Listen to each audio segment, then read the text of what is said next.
Hello and welcome to the latest episode of Harmonious World. My name is Hilary Seabrook and as usual I'm interviewing a very interesting musician. This time it's Tom Bancroft from Edinburgh and his band is called Playtime and the album is called Morse Code Through the Lights. What you're listening to now is the title track, which includes Ian Bellamy, sax player and someone I used to work with a long time ago. I hope you enjoy listening to my conversation with Tom Bancroft.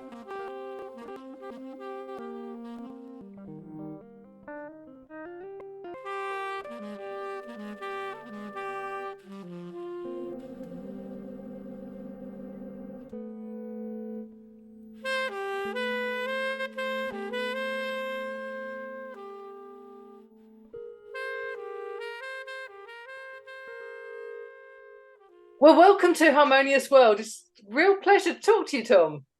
You too, Hilary. And I've done a certain amount of kind of podcasting, so this is the first time I'm always the interviewer, so it's weird being on the other side of the. Yeah. So the reason I got you on this is because I absolutely loved the Playtime album, which hasn't even come out yet, has it? It's kind of officially released end of this month, like 25th of October. So yeah, it's kind of about to burst into the world. I mean, it's a sensational album. Wow, that's great to hear. Thank you so much for liking it.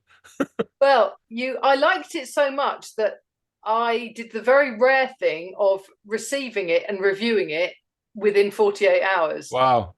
Which is I rarely do. So I really liked it. Great. Cool. So for my audience, tell me how this started and because this was a lockdown project the way Harmonious World is a lockdown project. Right. So we all started doing things that we didn't know how to do, didn't we? Absolutely. And it was kind of, there was a real big positive side to it. Although I felt like there was quite a lot of anxiety and sort of fear driving new behavior because it was sort of like you're stuck in your house. You're quite scared of going to Lidl. And I used to go to Lidl and come home and it was like I'd been to the North Pole and my family were like, oh, yeah, I went to Lidl. Oh, yeah. so brave. Yeah. And you know, yeah, I think we'd always thought about live streaming gigs. We'd been doing gigs for at the time about 6-7 years in a small venue in Edinburgh, which started off as Martin and Graham had the idea to do a weekly gig where we wrote tunes every week, and that was the original concept. And we started doing it with that in mind, and like 3 people were coming and a dog called Colin. Yeah. We did it for a year and we're really enjoying it in sense of this was back in 2014 or 2013, 14. So we were enjoying it, but it was quite heavy going and there's not many people coming. We weren't making any money at all. We're just taking the door money. But it was a really great room acoustically. And then we went to fortnightly and then we started advertising it and we started bringing in guests. So it sort of became what it is now. And the audience just went up and up and it started actually, we all started getting paid some okay money. Well, and actually there's still the 3 original people used to say right back at the beginning, this is so great, the shame there's not more people. Now they go, it was so great when there was only 3 people. But so it'd become a thing. We've been doing it for 6 years. We built this really loyal audience. Very completely local. It couldn't have been more local. It was just for people in Edinburgh sort of thing. And then we had thought about going for funding or live streaming. And then COVID hit. And so we never got around to it. COVID hit. And then I think the very first live stream we did, we could all be in my living room. So we did it from our living room, and we had like a huge audience, and we made about $1,000 online.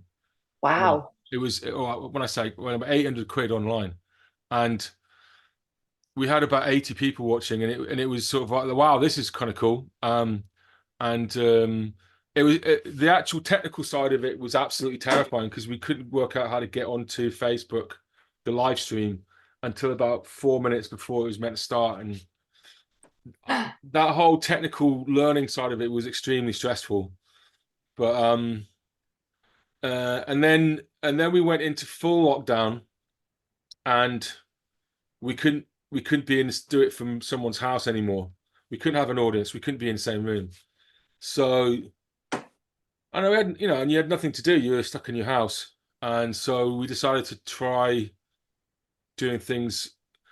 There was this belief that because of audio latency online, it's not possible to improvise. Certainly, music with a shared rhythmic pulse or any sort of shared rhythmic information. So we tried a duo with Graham, me and Graham, and that was an absolute technical disaster. And I mean, I've done quite a lot of things in my life. I used to be a medical doctor, and I've been to Russia, and I've sort of been to Africa, and that was one of the most stressful evenings of my entire life. Feeling like I was letting down 5 people that were watching online, who's I don't know why I got so stressed out, but I got really, really stressed out about by it not working, and we had to sort of stop for half an hour and then rejig, and after it finished, it was very. You're a musician, aren't you, Hillary? Yeah, I'm a sax player. Yeah, right. So there was this sort of weird feeling. I have no, normally when you do a gig, you sort of have a sense of what you've done. Yeah. But doing this thing where I'm just in my practice studio, and there's this little screen with this guitarist, Graham, the guitarist in it. Not a real sense of what had just happened. It felt very odd. And then a text came through from Martin Green, who's this great folk musician, said that was great. I loved it. And I suddenly went, oh, maybe, because I really thought it was an absolute car crash. And then I thought, oh, and then I watched it and suddenly went, oh. And then because you can watch it back, it's kind of, you can experience it straight away. It's not like you can see what the audience saw immediately. Yeah. Yeah. And suddenly it made complete sense as a sort of thing on Facebook, and I thought this kind of works. And then we tried it with 3 people, and there was a hilarious disaster where Mario, the bass player, joined, but he managed to create a feedback loop in his own studio. So everything he said and then we said was coming back a minute later, and it got more and more surreal. And then there was this high-pitched kind of whine, which we thought was some kind of weird feedback. But it turns out his phone had fallen onto his keyboard, and it was just playing a high B natural. And it was like, there's some feedback loop somewhere. We don't know where it is. And he went, oh, no, wait a minute, it's my phone. And I picked it up, and it just immediately stopped. So we had no idea what we were doing, Yeah. And I think, after this initial gig, where the very first live stream, we were all in the same room, so it was musically normal. These new things, because we were online, the things that worked were just improvising completely the whole thing. And we had been doing that. We'd been doing that for several years anyway. We'd been playing whole gigs where the whole first set was one continuous improvised piece, and the audience had kind of got into it and things.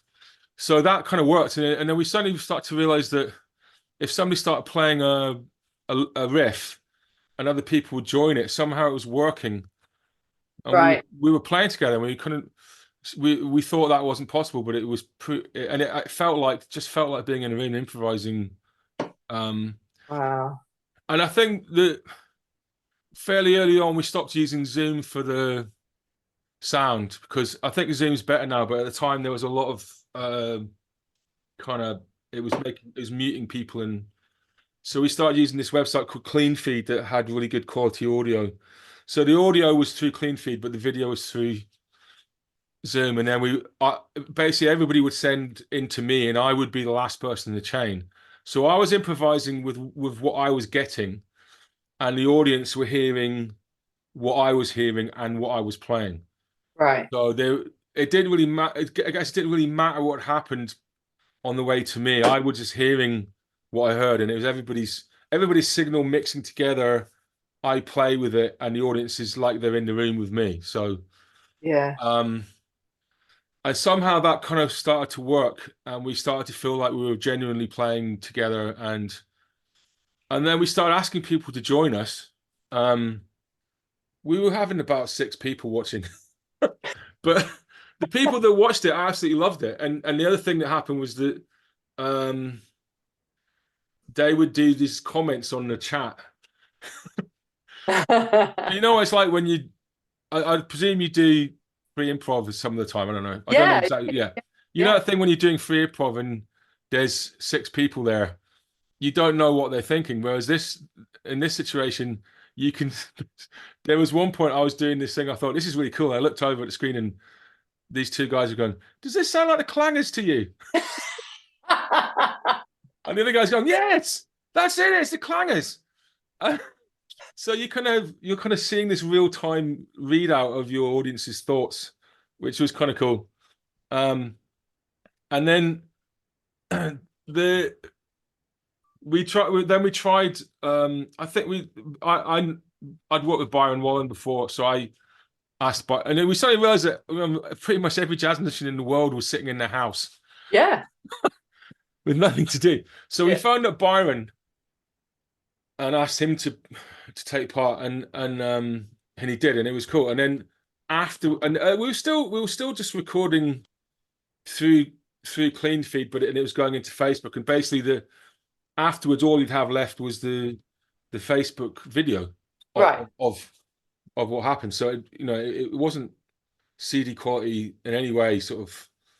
And I downloaded the video from Facebook and I listened back to it, and the first set with Byron, it's basically like an album. It's like this incredible album of unfolding ideas, and we're going to release it actually as a separate thing, the Byron session. And I listened to it and thought, oh my God, this is actually an incredible piece of improvisation, because Byron had never met the other 3 guys. We'd never played together as a group. We were doing this over the internet, and yeah, it kind of totally, there wasn't even one section of it that you would cut out. It was like this 40 minutes. The second half had good and bad bits, but this first half was just a whole beautiful 40 minutes of improvisation. And I thought, holy shit, this is kind of something, It's not just a thing to keep us busy during lockdown. And so I think from then on, I sort of sent it to the guys in the band, saying, you got to listen to this. And we started going, oh, okay. And then we sort of started, so at that point we started thinking about, so we start paying a subscription for Clean Feed, and then that allows you to record each channel CD quality. Right. And then it becomes something that's mixable. Yeah. And that actually, the one with Byron, funnily enough, it was between the first full lockdown and the second full lockdown, but we were still unable to play proper gigs. And and then we went back into the second lockdown and we did a whole bunch of stuff with, Ernst Reisinger. And then finally we did a couple of guys in the US. And each time we thought the legacy is going to be too big because they're further away. It just didn't matter. It felt exactly the same. And we still didn't really know why it worked rhythmically. And then we thought, let's try Tokyo. And I'd played with Satoko Fuji before, so we asked them and they were in their flat. The same. It was just nuts. And we still don't really know why. We kind of got theories about why it works, but we don't really know. And that was kind of how it. Yeah. Because it's really extraordinary. And as a musical record of what happened in lockdown, I think it's beautiful. Right. I mean, we agonized a bit about the sort of little tracks with the story in it. Oh yeah, I love those. Right. There were some people who were really in favor of it and some people were really against it. And we asked some of the collaborators like Ian Bellamy and people like that what he thought. And I think Ian said probably better to let the music speak for itself, you know. And Right. but we just felt it was such a specific place in time. It's an album about a specific place in time that Yeah. literally everybody in the world went through, and it was a unique set of circumstances that created the music. So we just thought making it really part of the album was the right thing to do. Absolutely. Because I agree with Ian that generally I'm not in favour of kind of, a sort of dialogue, or a sort of commentary about the music, Right. because, but on the other hand, I think for that, it tells the story, which I think it does beautifully. Yeah. Cool. Well, I mean, it is what it is, you know, and I think you say in your review that some people are not going to get it and not going to like it, and I agree with you. But we just felt this is a special thing. We've got to put it into the Yeah. world and celebrate Yeah. it, you know. Yeah. Yeah. And I know loads of people who, if you play them a sort of John Coltrane, they'll go, no, no, no, please stop. My ears are bleeding, But then you play them a Miles Davis track that's got John Coltrane on it, and they vibe it, and it's perfect. So it's like, Yeah. I'm a great believer in there's something there for everybody, Yeah. but you've got to do the work. You've got to do the kind of listening, and it's okay to go, yeah, I didn't like that track, but that track really got me, and that's okay. Yeah. So yeah. So, but what sort of response have you had from people to the album? Well, you were the first review actually. So and I don't know if you know, but I used to run a record label in Scotland, Cable Music, and Oh. so I've kind of released a lot of albums over the years, and there's always this moment. I mean, we played it to various people, and generally people liked it, you know, and were really positive about it. And we all thought it was really strong, so we kind of believed in it. But you never quite know, do you? Sort of. No, of You course. never quite know. No, of course. It's like when your kid goes to primary school. There's a sort of your son or your daughter runs off with their backpack on, and you're thinking, well, it's up to you now. You're in the world, and people are going to like you or not based on you. Not it's out of my hands. And I think it's a little bit like that with albums. You sort of put them into the world, and then you just go. It's going to be interesting to see how this lands. So far, we've had 2 reviews, and they've both been really good. So, fingers good. crossed. Well, yeah. Fingers crossed. So, go on. Well, I also believe that every album can have a good review and a bad review. You know, even a really strong album can get a bad review, and depending on and it can be genuine depending on where the reviewer is, and so yeah. But it's been a good start so far. Yeah. Yeah, good. So, for my audience, tell us a little bit about Tom Bancroft. Where did you come from? So you've already said you've run a record company, you've done all sorts of things, but where's your musicality come from? Because your drumming is special. So where's that come from? Thank you. Well, I'm kind of English, but I'm trying to keep that quiet. I live in Scotland. My wife doesn't know. My children don't know. I moved to Scotland when I was 9. My parents were sort of amateur jazz pianists, and so we kind of got raised in a jazz household. My brother's a saxophone player, and my sister's a jazz singer, professional musician. So we're kind of a musical family, and then I kind of grew up in the Scottish or Edinburgh scene, and there was quite a strong scene of young players in Scotland. And then I moved down to England for uni and met a bunch of people down there. And I spent a year studying in Montreal, studying music in Montreal. And I lived in London for a while and played quite a lot of free improv and jazz. And I've been in Scotland most of the time. I played quite a lot of traditional music with people and free improv and jazz and quite diverse stuff. So I'm quite interested in playing quite a wide range of music, but I'm really interested in improvisation. I love improvisation as the center of it. So even if I'm playing with traditional musicians, I feel like I'm a jazzer, That's interesting that you said you moved to Scotland when you were 9, because every once in a while something you says is very Scottish. Right.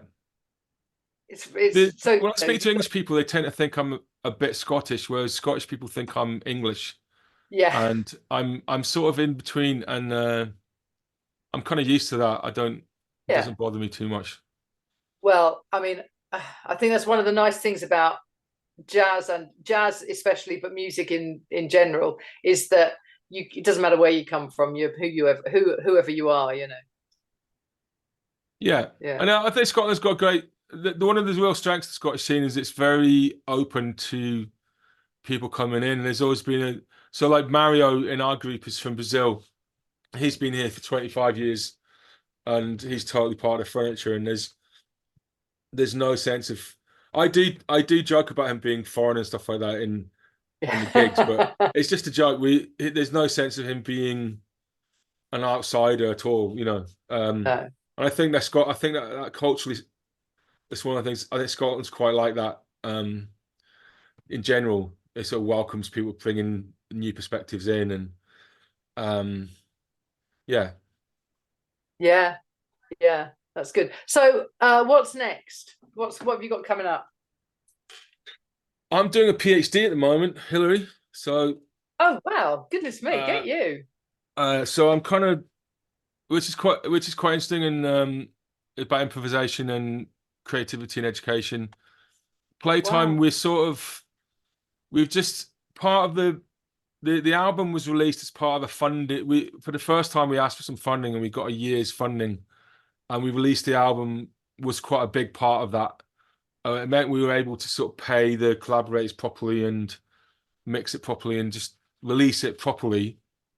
Yeah, And then that's been really satisfying to get that done, and we'll see what happens. But it's out there in the world.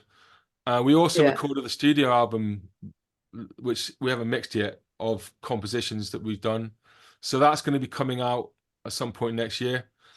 Um, and we've all got our own personal projects going on. So I've got one called Motion in Me, which is half my tunes and half Paul Motion tunes. And Oh, okay. that's got my twin brother Phil's great saxophone player, and then three young, really wonderful young musicians from the Scottish scene: Norman Wilmore, James Mackay, and Brody Jarvie. So I'm touring that a bit next year and going to release something with that on. And I'm just loving playing and just trying to keep going. Yeah, You know, it's like I'm sure you're the same boat. Just trying to yeah. keep going. Absolutely, absolutely. Yeah, fantastic. It's so nice to talk to you, Tom. It really is. It's a real pleasure. You too. And thanks for being interested. It's wonderful. Yeah, no, as I say, I mean, please don't lose sight of that. The fact that I listened to it and I just went, I have to review this now. And Wow. when I sort of kind of hit live on it, and I thought, I hope there's not like some sort of embargo, because every once in a while it's that kind of, oh, please don't review until this date or whatever. And I was like, oh God, I hope I haven't gone too far. But I'm glad I was the first. You know that thing. I mean, have you released a lot of stuff yourself? No, in fact, at the moment I'm working on a project with a trumpeter where we're about to.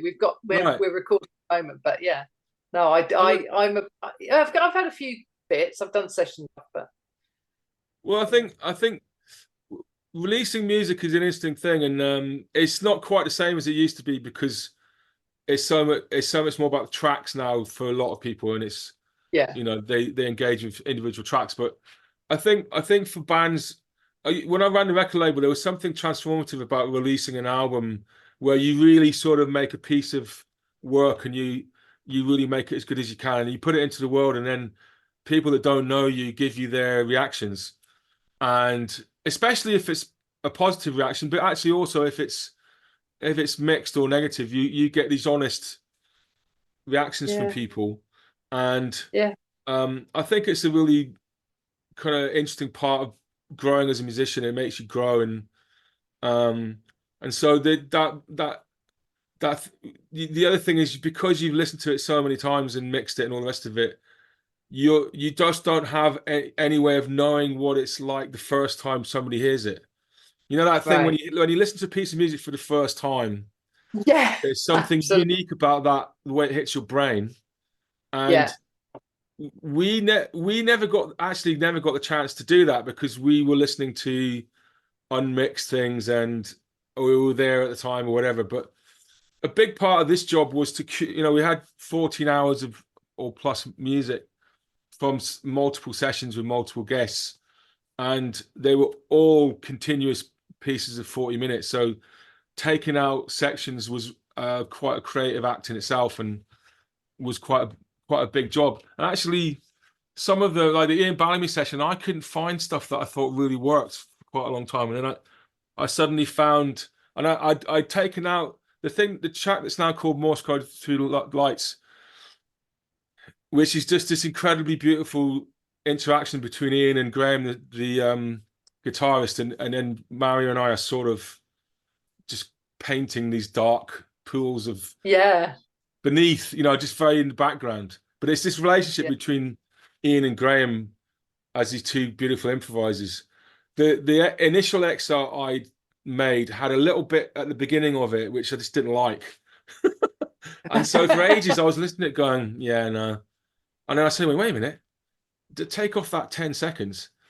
And then suddenly it became this incredibly beautiful piece of music. So the process of curation in this case and mixing, the tracks take ages to really form in your head as being good. It takes you quite a while to realize that they work.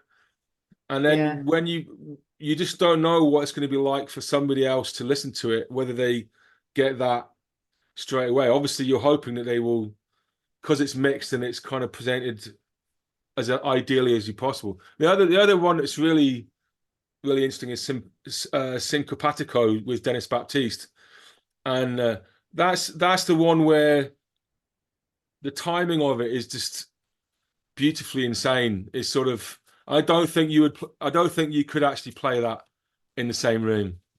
No, I agree, because I think you would come together more than together. Yeah, there's something about where everybody's sitting that's really amazing, and kind of there's this tension between them. But it again, when I was curating that session with Dennis, that struck me as a really strong part in it. But you just don't know when you release stuff. You just don't know whether people need to. Sometimes you think people are going to need to listen to this like 10 times before they start to like it. And if that's the case, you're kind of pretty screwed, because most people won't listen to it 10 times. So the fact that you liked it straight away is really great to hear. I'm really happy about that. Yeah, good. But you obviously got very, very exceptional ears, and you're exceptionally discriminating. Of course. Brilliant. Well, thank you so much for joining me on Harmonious World to talk about the album after my review. So that's great. It's a great pleasure. And we'll have to get you onto the Playtime podcast. Absolutely. Yeah, fantastic. Happy to do that. Okay. Lovely. Really good to talk to you, Tom. Thanks so much. Thanks, Hilary.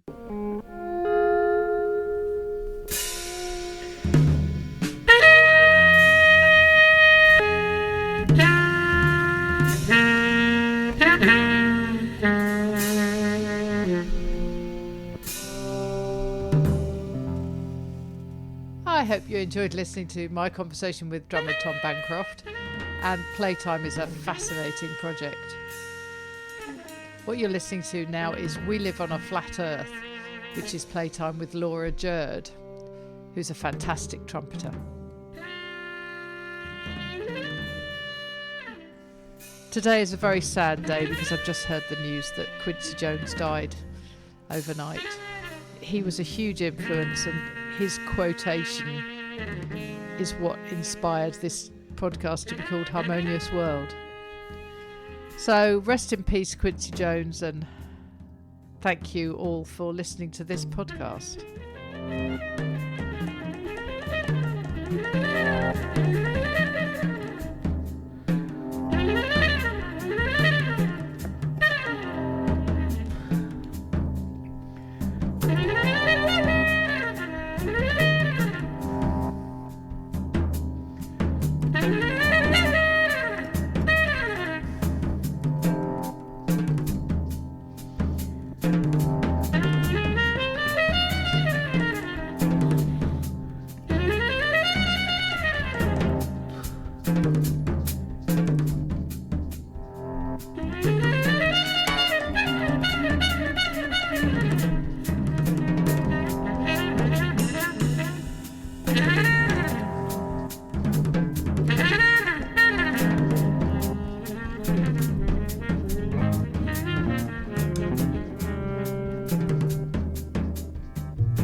Thank you for listening to the latest episode of Harmonious World. My name is Hilary Seabrook, and it's a great delight to bring this series of discussions with musicians and composers and writers and all sorts of people to you.